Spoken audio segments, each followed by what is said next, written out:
Bonjour à chacun d'entre vous et bienvenue sur Séphiroth et compagnie. Je vous retrouve donc pour le tirage du week-end du 2 juillet. Et pour ce week-end, je vais faire un tirage de l'arbre des Séphiroth. Donc avant de démarrer, j'espère d'abord que vous allez tous bien. Et puis je vais retrouver mon oracle du chaman mystique que j'adore. On va aller vraiment voyager, on va dire. Allez, c'est le moment du voyage. Il y en a d'ailleurs qui partent là déjà. Je viens d'avoir une personne qui s'en va en vacances et donc c'est magnifique.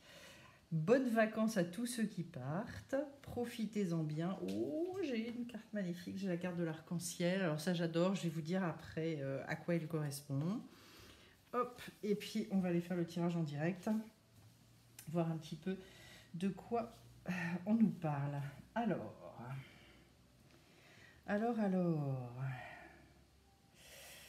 On commence par le Kéter. Ah bah c'est magnifique, j'ai le soleil. Le soleil sur ce degré donc de la couronne, de ce qui nous dépasse complètement, de cette espèce de lumière qu'on ne comprend pas complètement et qu'on ne pourra pas comprendre. Alors, au niveau de la sagesse, la Chorma, j'ai le chasseur. Aller à la chasse, aller chercher, piocher, se nourrir de cette sagesse. La croix andine au niveau de la bina, ça c'est extraordinaire parce que ça veut dire qu'on va passer des caps.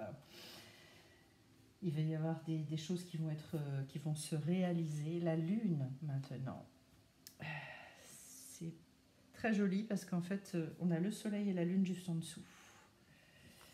Donc au niveau du date, ensuite le monde du milieu au niveau du chesed, le voyant. Voilà, pour la gvoura, pour la rigueur, le côté plus... Alors après, hop, ça. Apprivoiser le vent. Ça va être Tiferet, donc l'harmonie. Ensuite, la cueilleuse. La chouette. Je vais vous montrer les cartes parce qu'en plus, qu'est-ce qu'elles sont belles ces cartes. Alors, les anciens. Et au niveau de la malroute, on va avoir la flèche. Alors, super. Donc déjà, on nous rappelle avec la carte de l'arc-en-ciel que, en fait, on est sur, on va dire une espèce de contrat en fait avec le divin. Il y a vraiment toujours ce lien extraordinaire. Et c'est comme si on était d'ailleurs invité à créer le lien encore plus fort, encore plus...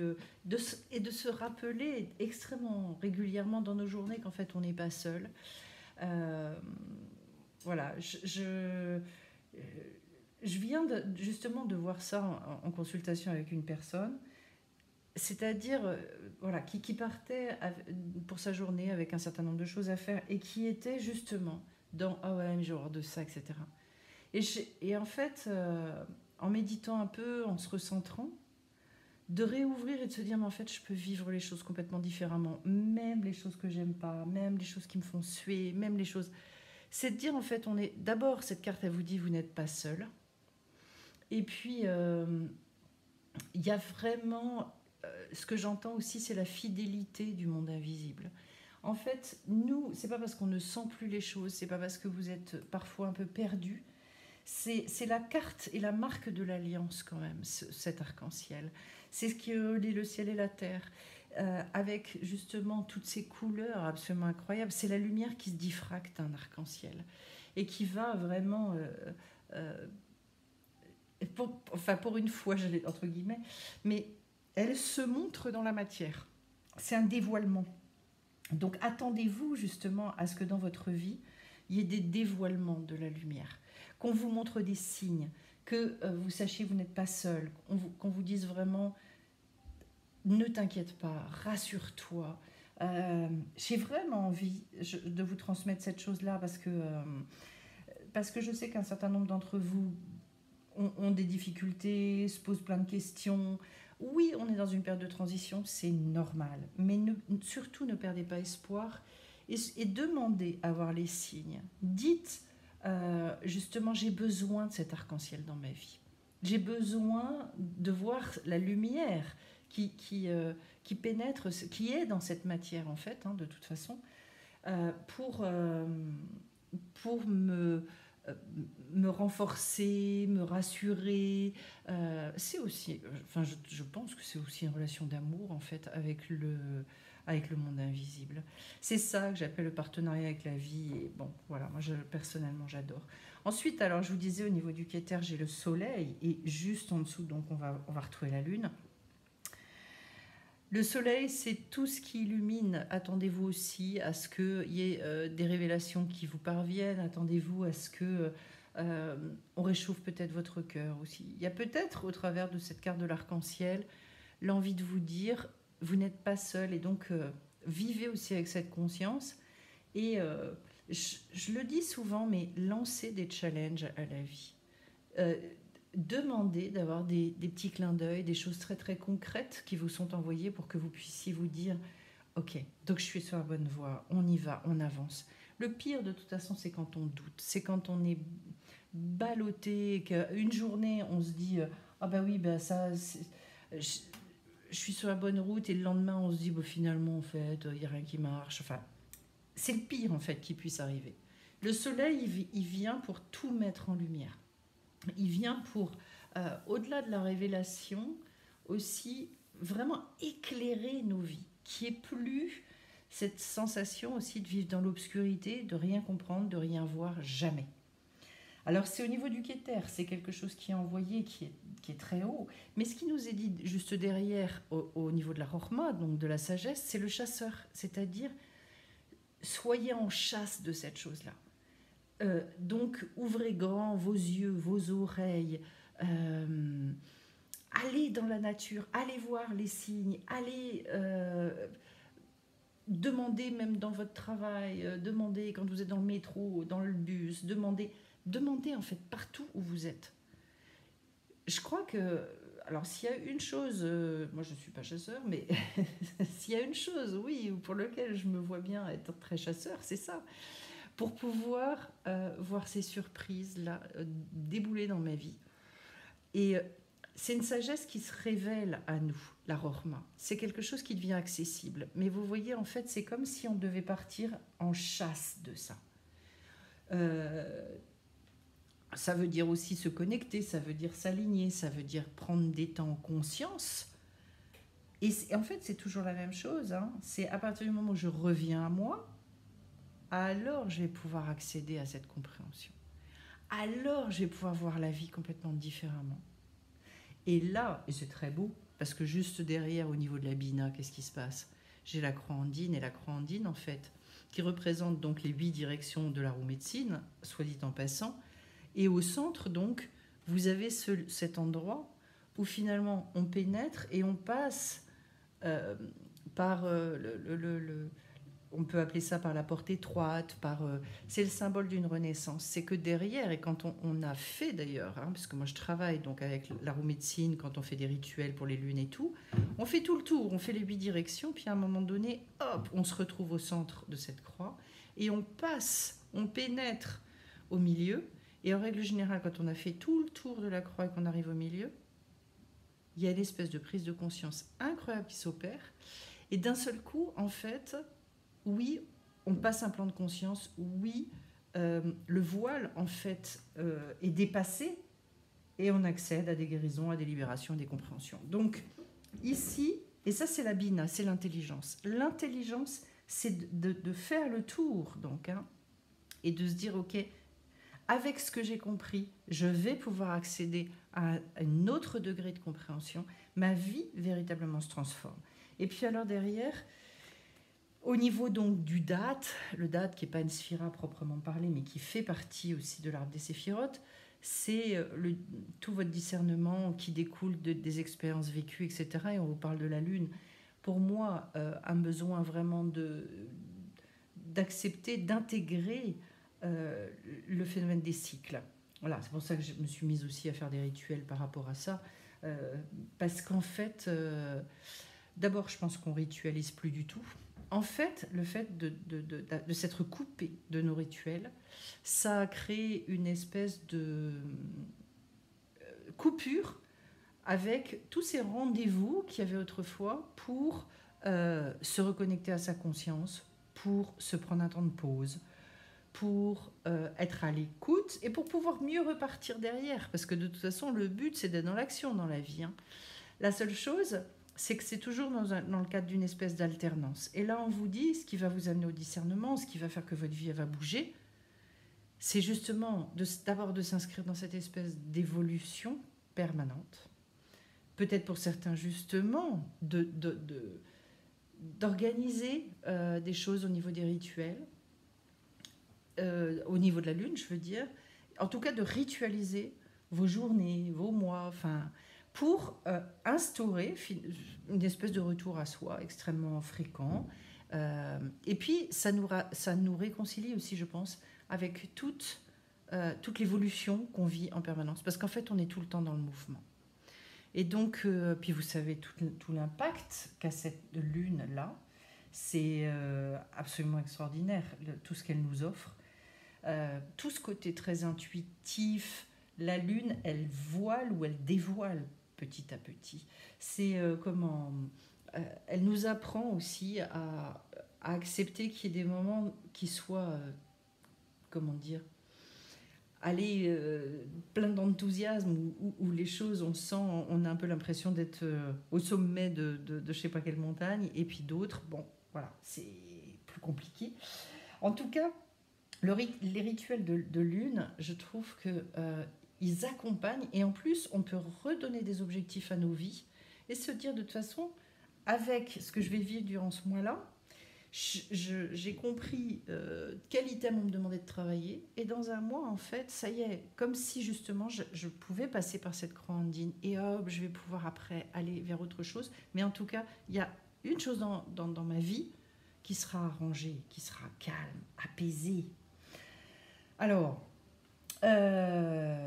ensuite, par rapport à la Rorma, le Chesed, pardon. Le Chesed, ça va être donc tout ce qui est sagesse. C'est le monde du milieu. Décidément, le Chesed, c'est la bonté. Tout ce qui est monde du milieu, ça veut dire quoi?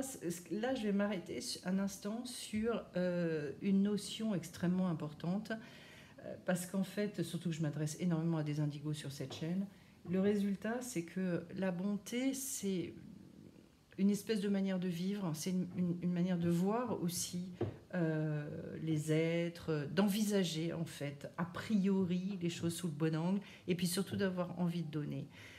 Le monde du milieu, il est là pour vous dire, vous vivez avec des choses qui sont positives dans ce monde, vous vivez avec d'autres qui sont négatives. Il y a de la lumière et il y a de l'obscurité. Et qu'en fait, la bonté, il faut savoir la gérer. C'est comme tout, en fait, tout ce qui est en excès finit par donner quelque chose qui n'est pas bon. Et donc, comme si on vous rappelait à la réalité des choses aussi. Avec cette carte, et en face, j'ai la carte du voyant. Et le voyant, c'est celui qui va vraiment percevoir. Donc, c'est au niveau de la Gvura, donc les limites, la rigueur. Qu'est-ce que je dois donner? Eh bien, vous voyez, pour naviguer correctement dans le monde du milieu, savoir ce qu'on a envie de donner et comment il faut le donner, il y a besoin de faire attention aux choses de façon intuitive, de percevoir les choses. À qui je donne, comment je le donne, pourquoi je le donne, quelles sont mes motivations, est-ce que c'est juste, est-ce que c'est pas juste pour moi?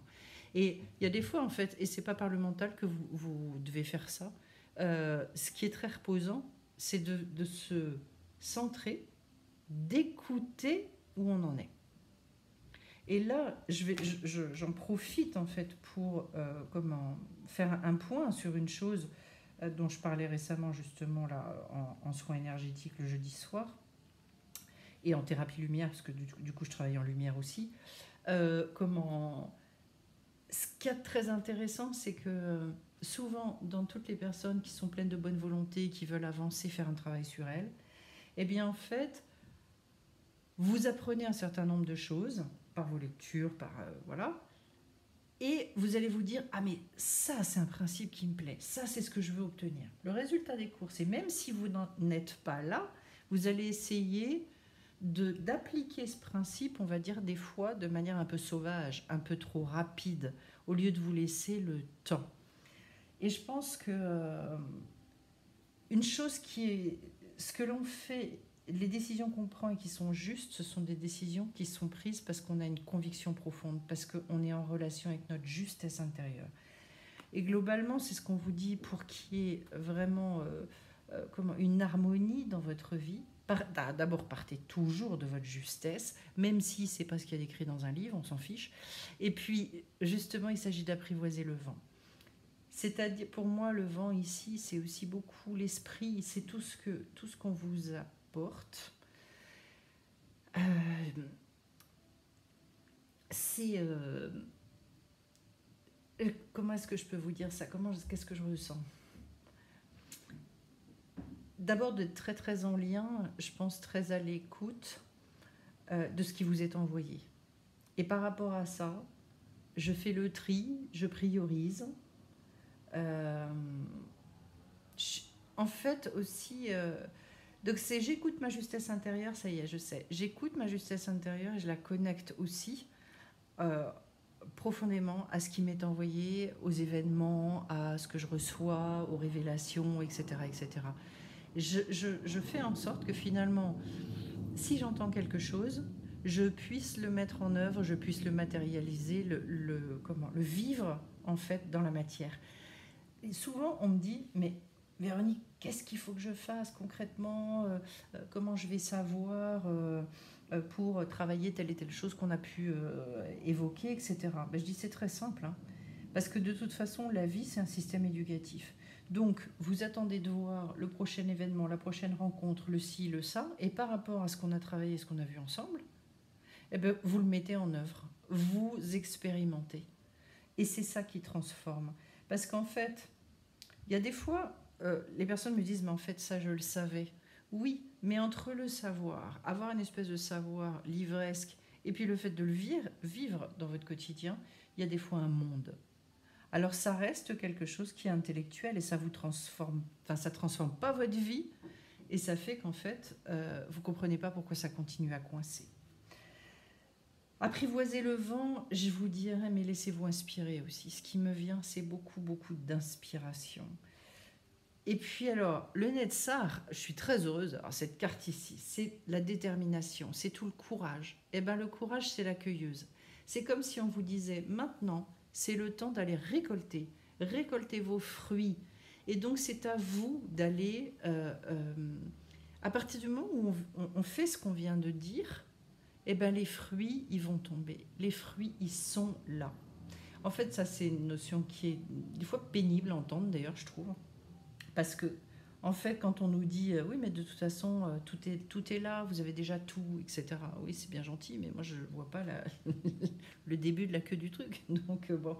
Et bien, en fait, cette cueilleuse, c'est vraiment comme si aussi il y avait besoin d'oser plus. Voilà. Les fruits sont là. La récolte, elle est là. Elle est pour vous. Essayez de l'entendre. Essayez de vous ouvrir à cette chose-là, d'accueillir cette idée. Je dirais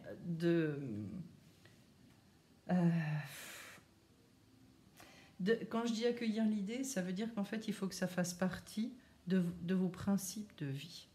En fait, le monde autour de moi est un monde qui est plein de richesses, et j'ai à aller cueillir ces fruits. Et je vais cueillir ces fruits. Ça, je peux cueillir un sourire, je peux cueillir un travail, je peux cueillir du plaisir.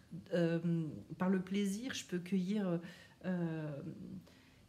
aussi et récupérer des clients si j'en ai besoin, etc. Très très souvent, de toute façon, quand les personnes me contactent, moi, parce qu'il y a des difficultés à lancer une entreprise ou quelque chose, je leur dis, mais où est-ce que vous en êtes avec le plaisir? La plupart du temps, les gens me parlent de formation où on leur dit, faites comme ci, faites comme ça, lancez-vous, faites le truc, faites-le. Ils sont stressés, mais archi stressés, avec toutes les injonctions qu'on leur donne et les bons conseils qui ne marchent pas.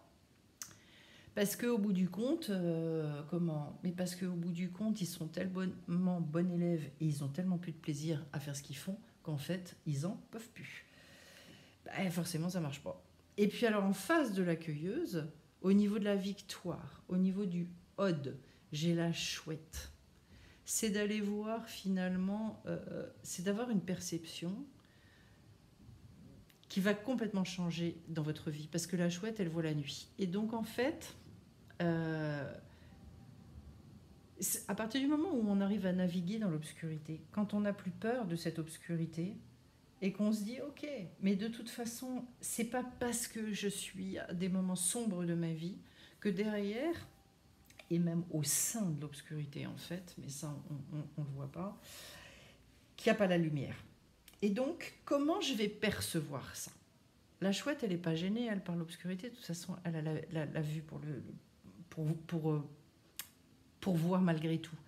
Et je vous dirais, souvenez-vous que l'être humain, c'est quelqu'un d'extraordinaire. L'être humain, il a des facultés fabuleuses, mais il est en même temps extrêmement limité, que ce soit au niveau de l'ouïe, que ce soit au niveau de la vue, que ce soit au niveau même de l'odorat. Quand on voit dans le monde animal à quel point ils sont beaucoup, beaucoup plus performants que l'être humain.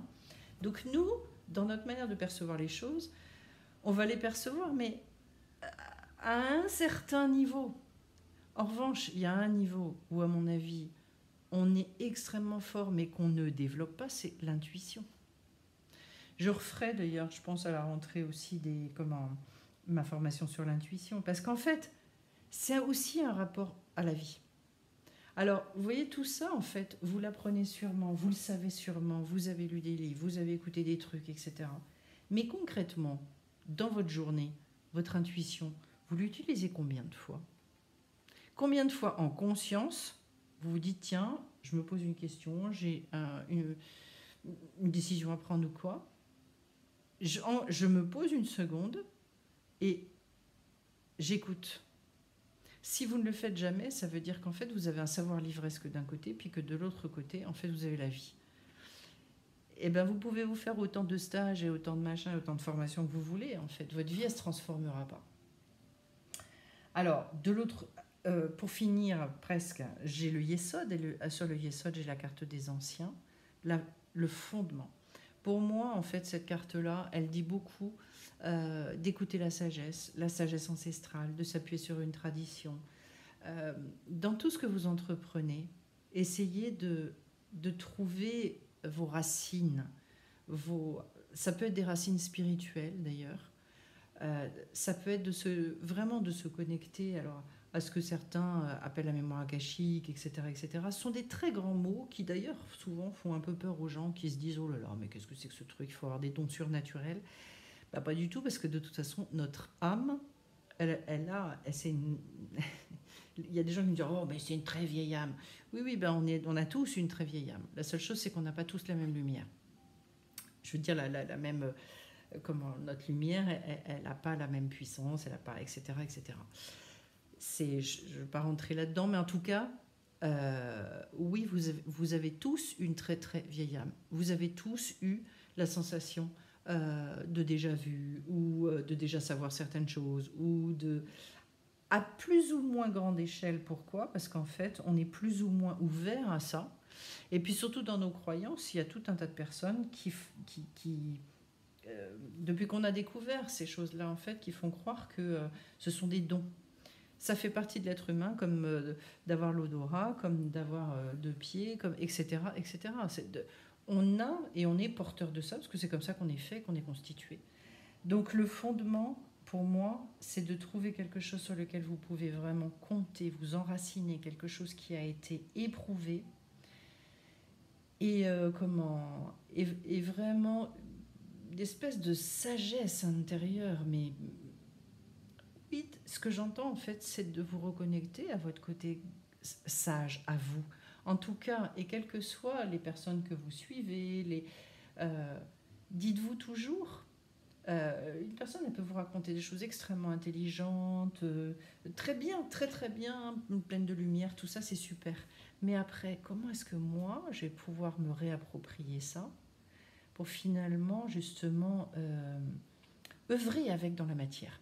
Un savoir qui ne s'ancre pas dans la matière, c'est un savoir qui n'a aucun intérêt. Et je finis au niveau de la Malchoute, donc la royauté, c'est notre monde avec la carte de la flèche. Et je vous dirais, pour cette carte-là, ça veut dire que là, de toute façon, vous devez avoir un objectif. C'est une évidence, parce que la flèche, il y a un moment, il faut la décocher. Donc peut-être que la question qui se pose pour un certain nombre d'entre vous, c'est qu'est-ce que je veux? C'est comme, où est-ce que je vais décocher ma flèche? Qu'est-ce que je vise? Et peut-être, alors selon là où vous en êtes, ça peut être déjà de définir et de chercher l'objectif. Il y en a pour certains, ça peut être, c'est le temps de la décocher, cette flèche. C'est le temps Ça veut dire quoi décocher la flèche? Et moi j'adore, parce qu'en fait, ça c'est la part de l'homme. Je me concentre, j'ai mon objectif, je vise, etc., etc. Mais une fois que la flèche elle est décochée, en fait, il n'y a plus rien à faire. Et au milieu, il va y avoir le vent, il va y avoir tout un tas de choses qui vont faire que la flèche, elle va aller plus ou moins ici, là, etc. Et là, on est dans la confiance. Nous, on a fait notre part. Et une fois que la flèche, elle est décochée, eh bien, c'est vraiment... Ça m'échappe. En fait, c'est d'accepter aussi, c'est une notion qui n'est pas facile. Moi, j'agis, je fais, mais le résultat final, il n'est pas entre mes mains. Il y a quelque chose qui m'échappe à un moment donné. Voilà. En tout cas, pour certains, et c'est ce que j'entends et ce que je ressens, pour certains, il est vraiment, vraiment question de se dire quand est-ce que vous vous concentrez sur votre but et que vous y allez, que vous lâchez les choses. Il y a besoin un minimum de faire confiance. Ça peut être pour certains, oui, mais j'ai peur d'être déçu. La déception, c'est un gros truc. Hein. Oui, mais j'ai peur ou je me sens pas légitime. Oui, mais j'ai pas. Bon, je vous l'ai dit, pour certains, ça peut être j'ai pas défini mon but. Enfin bref, il peut y avoir plein de oui, mais. En tout cas, on vous attend. Et on vous dit, c'est maintenant, c'est le moment. Allez-y. Voilà. Et souvenez-vous bien, souvenez-vous de cette carte de l'arc-en-ciel. Vous n'êtes pas seul. C'est vraiment le message pour ce week-end.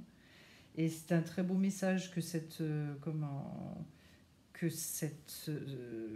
arbre des séphirotes, je trouve, parce qu'en fait, à chaque fois, c'est un encouragement. À chaque fois, ça vous montre aussi à quel point, je trouve, beaucoup d'entre vous, vous avancez, vous êtes de plus en plus conscient. Et je trouve que d'une manière générale, on voit quand même qu'au niveau de l'humanité, alors c'est vrai, il y a le pire, hein. Il y a ceux qui dégringolent ou qui ne bougent pas, mais il y a aussi toute une partie des personnes qui sont en train là, de prendre une espèce d'envol et qui sont un petit peu gauches, voilà, comme un oisillon qui quitte le nid et qui se dit comment est-ce que je vais voler, et puis vous voyez, j'ai le vent au milieu, voilà.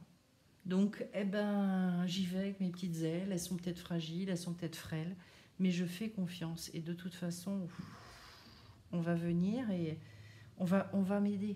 Voilà. J'espère que ce tirage vous aura parlé. Et puis, jeudi, donc, il y a des stages cet été. Un très beau stage donc de 4 jours sur justement le changement de plan de conscience. J'ai malheureusement pas eu le temps encore de faire une vidéo sur le sujet, mais je vais la faire. Et puis, donc pour ceux qui sont intéressés, il y a une session en août, ça c'est sûr. Et puis peut-être en juillet, n'hésitez pas à me contacter directement si vous voulez des renseignements par rapport à ça. Voilà, c'est un stage vraiment dont vous ressortirez sûrement pas de la même manière. Et puis, également, donc je vous poste dès que je peux les vidéos pour le mois de juillet. Je vous embrasse tous et je vous dis à très vite sur Séphirotes et compagnie. Bye bye.